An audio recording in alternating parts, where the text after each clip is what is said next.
محرم ملنے کی صورت میں شوہر بیوی کو حج فرض سے نہیں روک سکتا ہے۔ چنانچہ اگر کسی عورت پر شرعی اعتبار سے حج فرض ہو چکا ہو اور اس کے ساتھ جانے کے لیے کسی قابل اعتماد محرم کا انتظام بھی ہو تو شوہر اسے حج فرض کرنے سے منع نہیں کر سکتا۔ لیکن اگر نفل حج ہو تو شوہر کو منع کرنے کا حق ہے، فرض حج میں روکنے کا حق نہیں ہے۔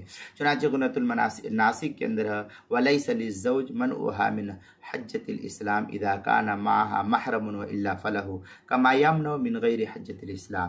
یہ حجۃ الاسلام، یہ غنیۃ الناسک کے عبارت ہے، صفحہ 28، محیط برہانیہ تیسری جلد صفحہ 394۔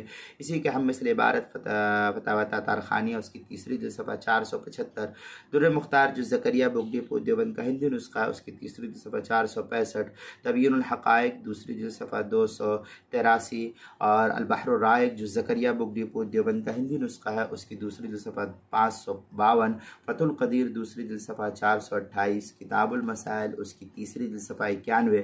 عنوان ہے محرم ملنے کی صورت میں شوہر بیوی کو حج فرض سے نہیں روک سکتا۔